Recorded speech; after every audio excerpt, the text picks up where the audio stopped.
This week on Supercars Talk, it's a 4,000 subscriber celebration. The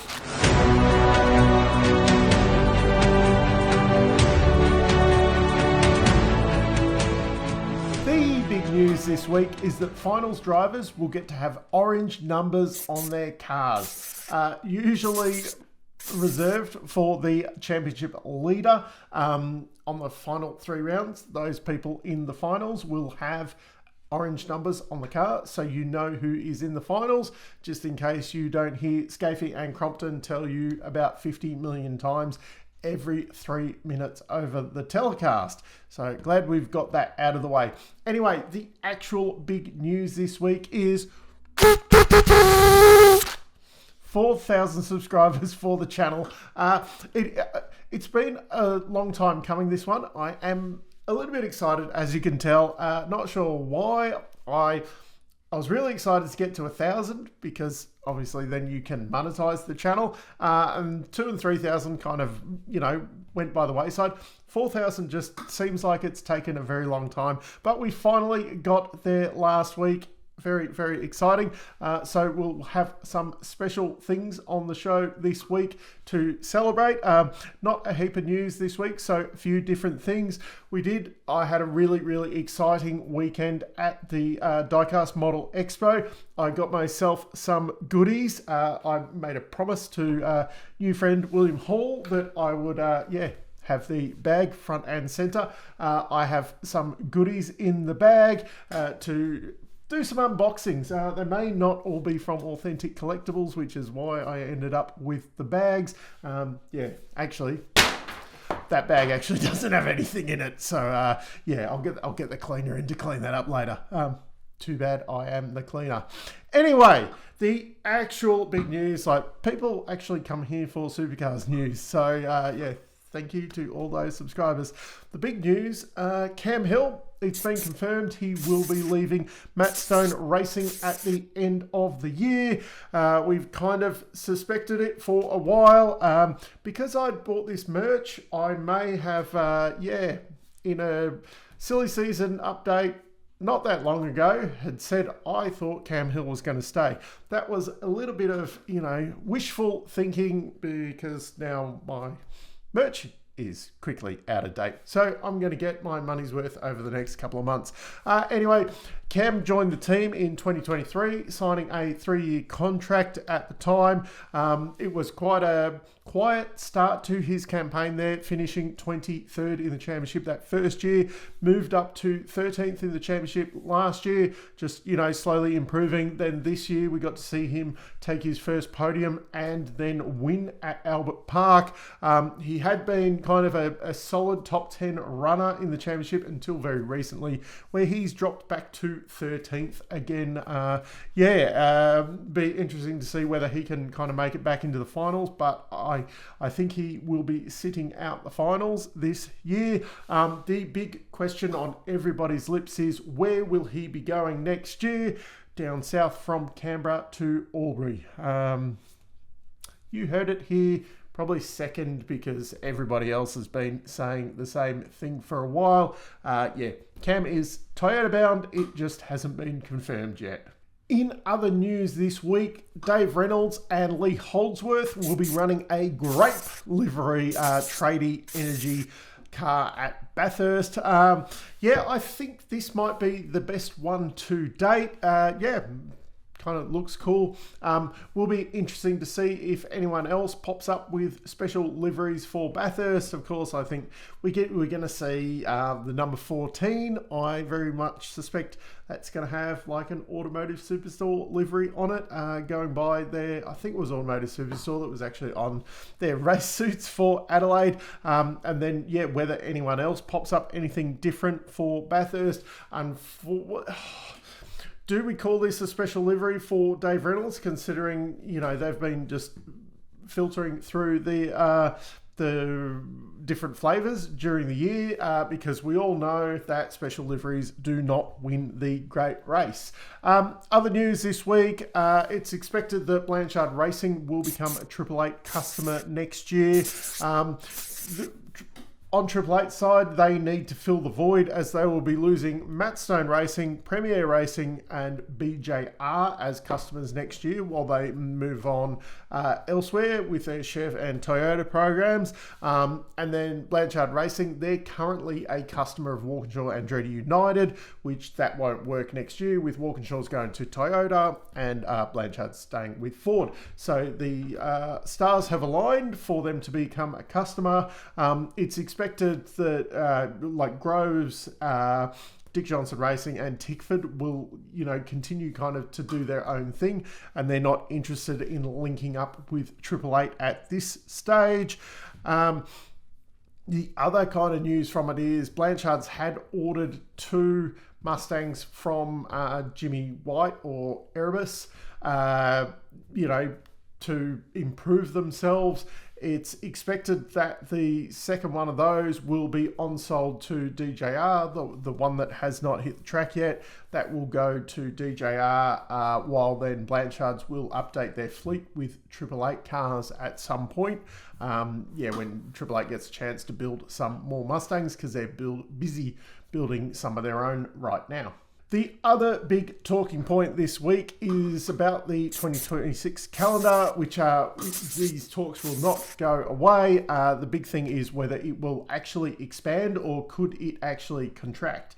Unfortunately, at the moment, everything's contracted around the 12 rounds, and then race has to pay the teams additional money if it goes to 13 or 14 rounds. At the moment, they have made that additional payment this year to go to 13 rounds, and then everyone expected with the second New Zealand round that we would be going to 14 rounds next year. There is a lot of negotiations around that, while race doesn't want to pay as much, while the teams are saying, show us the money. I'd like to see a bit of sensibility coming into this. Obviously, the short-term thing is, hey, we need more money to go and do another race. The long-term vision on it is, the more races you have and the more markets you get to and the more, the consistency of the calendar, more eyeballs will be watching, so you will bring in more revenue, maybe not next year, but into the future as the sport grows a bit more.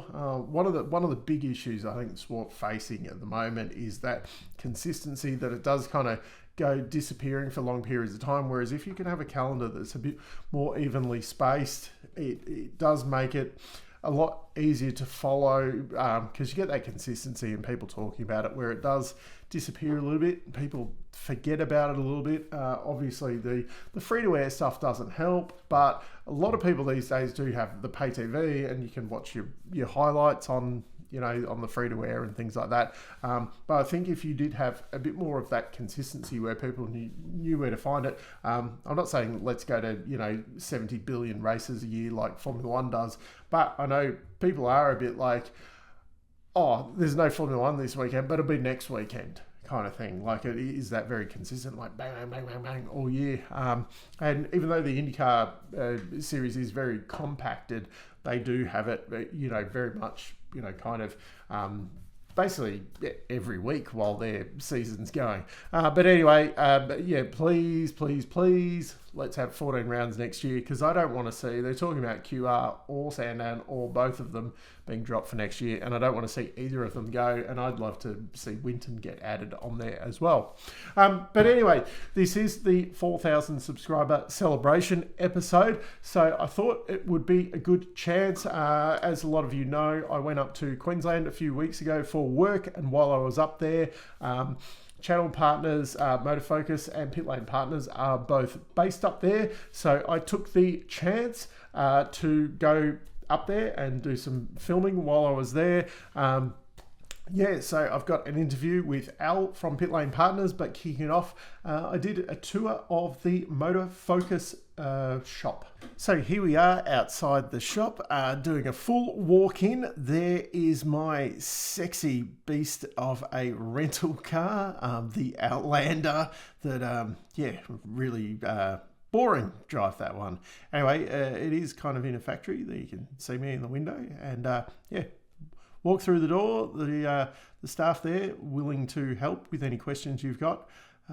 Heaps of different models here. Obviously, I'm more focused on the V8 supercar stuff, but yeah, basically anything you need. These little diorama sets are really awesome, especially if you're into those, the 1/64th kind of Hot Wheels or Oz Wheels scale. Yeah, they're really cool little dioramas, some Formula One cars and things like that. It's a bit hard to see on the camera, kind of everything that's in there. Posters all over the wall of upcoming models. You can really see there how much Authentics have got coming up in the future.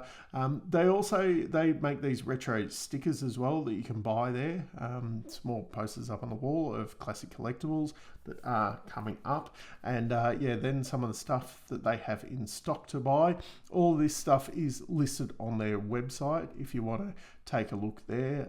There is a lot of older stuff if you are looking to fill in gaps of the collection.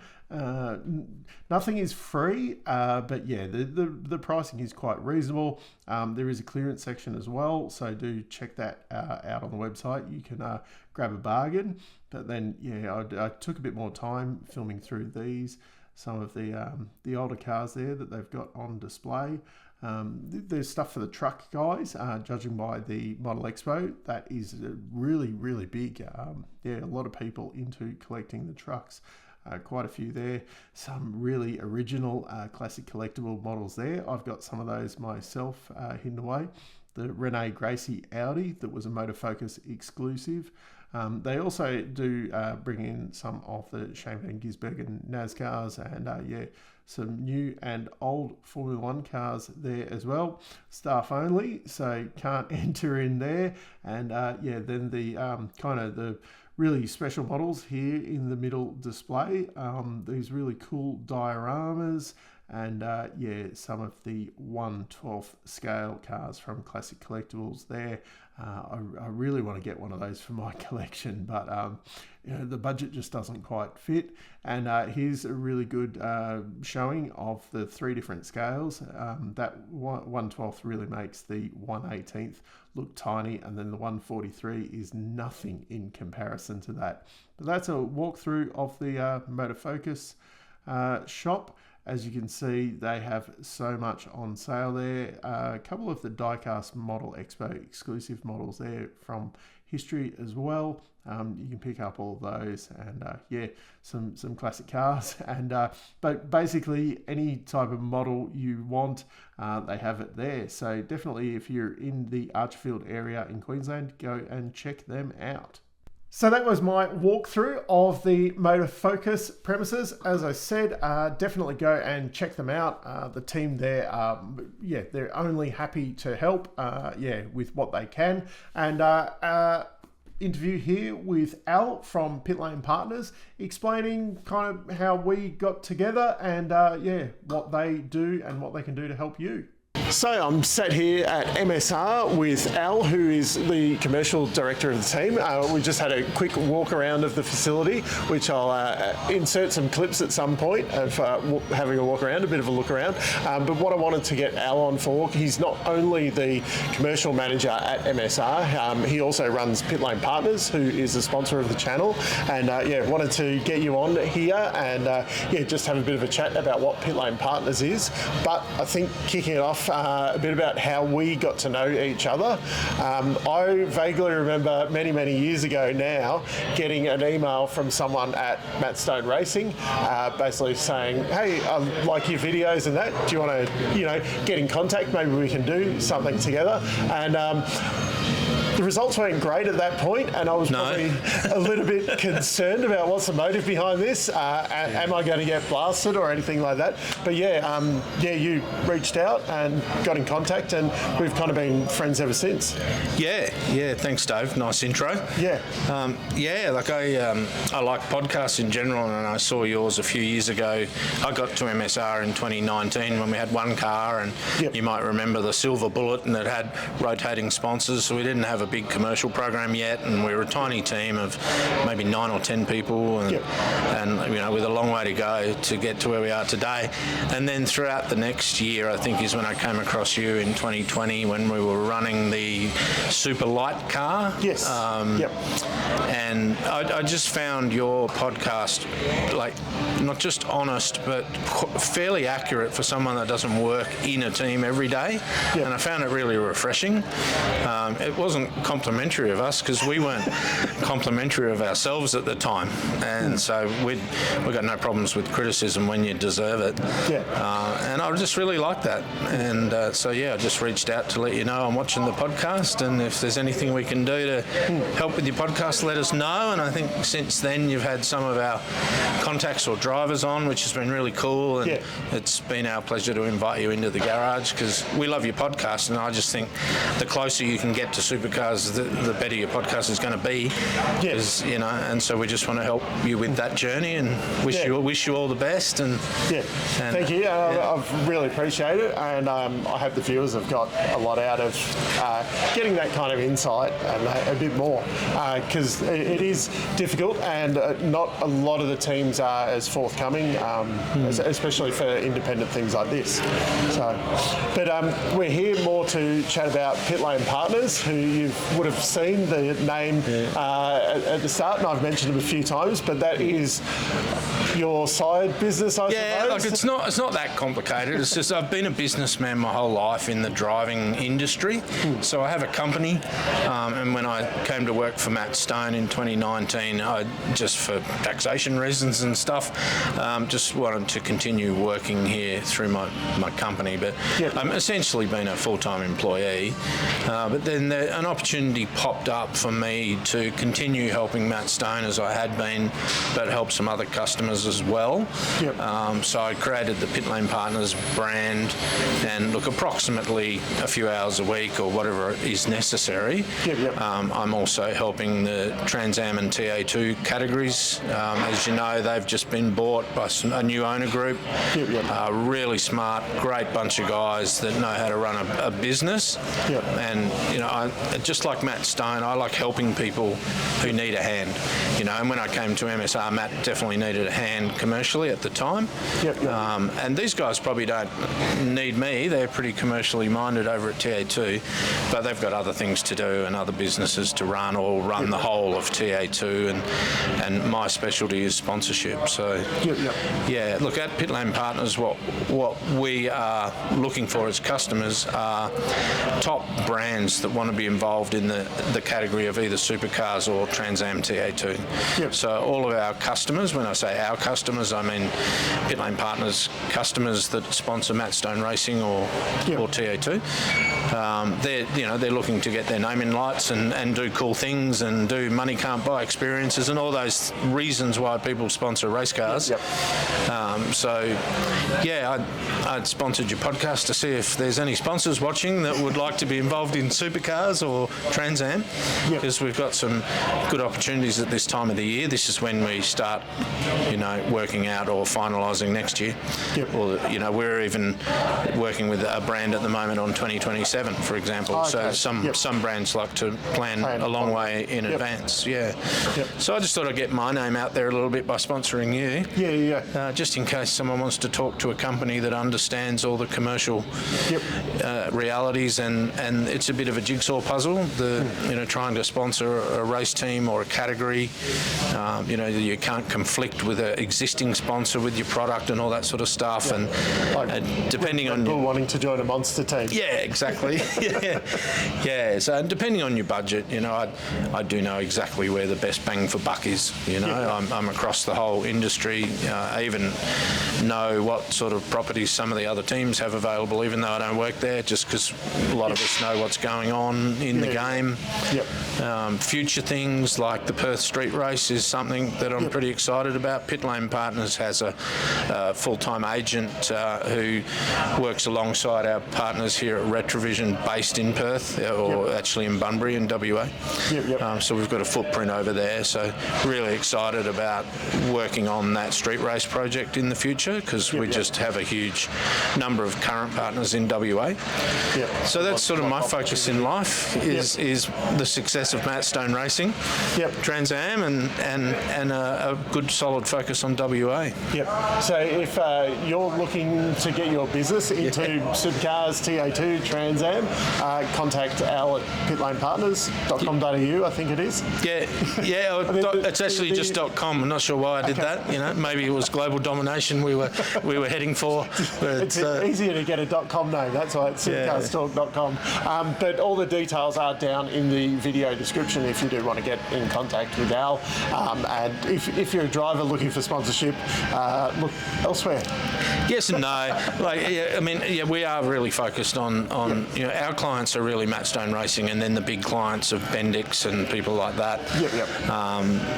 There's obviously a lot of drivers looking for sponsorship, and I sort of come from a performance driving background where I used to run BMW driver training, did a couple of cup car races in my 20s and 30s and things like that. So long time ago. I have a soft spot for drivers, and I have a sort of eye for drivers. I'm a little bit involved commercially in driver contracts and stuff like that. So I would be very interested in officially managing a driver if I felt that they were, the next big thing. I've certainly helped a few, I was instrumental in bringing Cameron Hill here, which has, obviously led to a really nice career for him now. And,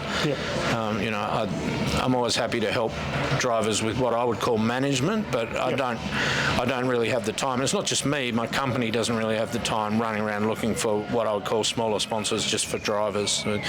We want sponsors that want to sponsor a whole team or a whole category. But I can help them negotiate to get them into the right ride or the right team, or give advice to them and their family so they don't get ripped off on the journey. It wouldn't happen in motorsport. Well, it does. Unfortunately, motorsport's full of amazing, beautiful people, and it's got a few sharks circling around. So we've got a company slogan called "Win with Integrity," and we truly mean that. Even if we weren't in motorsport, if we were in any business whatsoever, we would be doing it with integrity. It's just how I was brought up by my dad. Don't lie to people, tell the truth, and don't rip people. So well. I love the truth. I manage with the truth. I share the truth with our partners. We don't bullshit anyone. That's not what we're about. And, and I think that creates trust and long-term relationships, and that's what good partnerships in motorsport are about. They end up going way beyond why they started. Eventually, quite often you make some amazing friends that, whether they sponsor you forever into the future or not, they still remain close friends. It's a cool sport to be in. Definitely. So if you are a brand looking to get into the sponsorship side of things, definitely give Al a call. Absolutely. pitlanepartners.com. So I hope you enjoyed those two little videos that I've included. I thought this was a good opportunity to include those in this special video. Those guys have been a really good help to me and help building this channel for everyone. I'd also like to a massive shout out, just kind of everyone who's watched, liked and subscribed to the channel. I really appreciate it. I still remember, you do a few videos and you send it out to a few friends and things like that, and then you're kind of getting like 25 views on the video, and you're like, wait a second, I've only told a couple of friends. People in the actual world are watching these things, and it's just built up and up and up. Massive shout out to the channel subscribers. You guys are awesome. Most of you have been long-term subscribed to the channel. It really does help me out. It means I can buy equipment, like I probably need to get a better microphone and some better equipment, but things like that. Massive shout out to Buvy for the laptop. That has really helped out this year. I'd thank you to the drivers who have been on the channel. Listen to this roll call. Glenn Seaton. I started off with Glenn Seaton. That was my first interview. One of the biggest names in sport. Anyway, other guys, of course, Todd Hazelwood, just been absolutely awesome. Todd's been on 3 or 4 times now, I think. Jack Perkins, I've had him on a couple of times. Cam Hill's been on a couple of times. Jack LeBrock, Jaden Ojeda, Jalen Robotham, Cam Crick, and then my Super 2 boys, Brad Vaughan, Campbell Logan, Cody Bircher, and Jared Hughes. Big shout out to all of you guys. I really appreciate the time that you give me, for just someone, on the internet doing this, and it's really, really appreciated. I've had some other guests over the time as well. William Hall from Authentic Collectibles, Richard Spanners Ready from Missed Apex Podcast, Paul Broomy from Broomy's Garage, Evan Hocking from Good Banter Podcast. That's probably his main thing. He's a comedian. That Slotgar guy, check out his channel on YouTube as well if you are into slot cars. He's covers all of that kind of stuff.